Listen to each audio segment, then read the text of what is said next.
ایک اور بہت ساری مصیبت ہے جس نے خدا کی ناک میں دم کر رکھا ہے، وہ یہ ہے، بلکہ میں کہوں گا عمراء کی ناک میں بھی دم کر رکھا ہے، اور یہ دنیا میں کسی خطے میں یہ بیماری نہیں ہے سوائے بر صغیر کے۔ اور وہ کیا؟ یہ جہیز، کہ باپ ساری زندگی کماتا رہتا ہے اور بیٹی کو دیتا ہے، پھر دوسری بیٹے کے لیے کماتا ہے، پھر تیسری بیٹی کے لیے کماتا ہے، اور ساری زندگی جو ہے وہ جہیز میں لٹا دیتا ہے، اور لوگ مطالبہ کرتے ہیں کہ ہمیں اتنا جہیز دیا جائے۔ پوری دنیا میں یہ کہیں نہیں ہوتا، نہ شرق میں نہ غرب میں، کہیں بھی نہیں، صرف بر صغیر۔ اور یہ ایک ہندوانہ رسم ہے، اور اس رسم کو ہم سینے سے لگایا ہوا ہے، اور اس پر اتنی سختی سے پابند ہے کہ دیکھا جاتا ہے کہ یہ چیز بھی ہونی چاہیے، یہ چیز بھی ہونی چاہیے، یہ بھی چیز ہونی چاہیے۔ جہیز کی باقاعدہ اشیاء ملتی ہیں، اور باقاعدہ جو ہے اس کے مطالبے، اس کی لسٹیں ہوتی ہیں کہ یہ ہمیں دیا جائے۔ بھلا کوئی جہیز سے بھی امیر ہوا ہے اور اس کے مسائل دور ہوئے ہیں؟ یہ بھی مانگنے کا ایک طریقہ ہے، اور پوری دنیا کے اوپر میں نے عرض کیا کہیں نہیں ہوتا، اور اسلام میں تو اس کی گنجائش ہی نہیں ہے۔ تحفہ آپ دے سکتے ہیں، لیکن وہ بھی ایک جو ہے وہ مخصوص دائرہ ہے، لیکن جب یہ سلسلہ ایک مرض بن جائے تو اس وقت اس سے بھی ان حالات کے اندر آپ کو گریز کرنا چاہیے، اور ایک اچھے معاشرے کی تشکیل کرنی چاہیے۔ اور اس کے لیے ظاہر ہے جو بیٹیوں کے ماں باپ ہیں ان کے لیے اس کے خلاف جہاد کرنا بہت مشکل ہوگا۔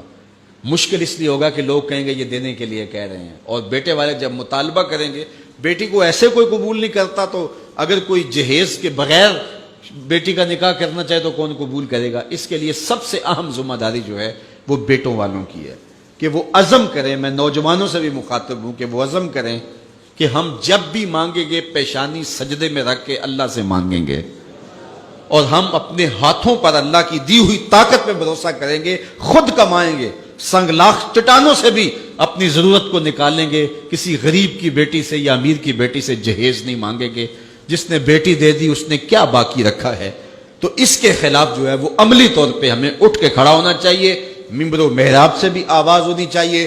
انشاءاللہ ادارۃ المصطفیٰ کے مبلغین اس کے خلاف جگہ جگہ بولیں گے، اور ان کو اس عنوان سے تیاری کروائی جائے گی تاکہ وہ اس رسم بد کے خلاف کھڑے ہوں، اور اس مصیبت سے بھی جان چھڑانی چاہیے کہ جو ہے وہ 1000 کا لشکر لے کر بیٹی والوں کے گھر حملہ آور ہوتے ہیں۔ کس نام پہ، کس وجہ سے؟ اور وہ لوگوں سے قرض اٹھاتے پھرتے ہیں۔ میرے پاس ایک خاتون آئی، کہنے لگی کہ 50,000 روپیہ قرض لیا تھا تو سود پہ لیا تھا میں نے، اب 1.5 لاکھ روپیہ ہو گیا ہے، تو وہ وعدہ آ گیا تو میں دے نہیں پا رہی، تو ساتھ اس کا بچہ تھا اور وہ ٹانگوں سے معذور تھا، وہ منظر مجھے نہیں بھولتا۔ تو کہنے لگی کہ آپ کسی کو بھیجیں اور دیکھیں ہمارے دروازے پہ وہ کھڑے ہوئے ہیں، کتنے شفاق لوگ ہیں، تو آپ نے کسی مجبوری کے تحت لیا ہوگا۔ تو کہنے لگی ہاں میں نے بیٹی کی شادی کرنی تھی، لوگوں کے گھروں کے برتن مانج کے میں نے کوئی جہیز کی چیزیں بنا لی تھی، لیکن وہ کہنے لگے 100 آدمی لے کے آئیں گے بارات میں، تو اس وجہ سے مجھے یہ قرض اٹھانا پڑا، باقی تو میں نے تیاری کر لی تھی۔ تو میں نے کہا آپ اپنے رشتہ داروں میں شادی کر لیتے جن کو آپ کا احساس ہوتا۔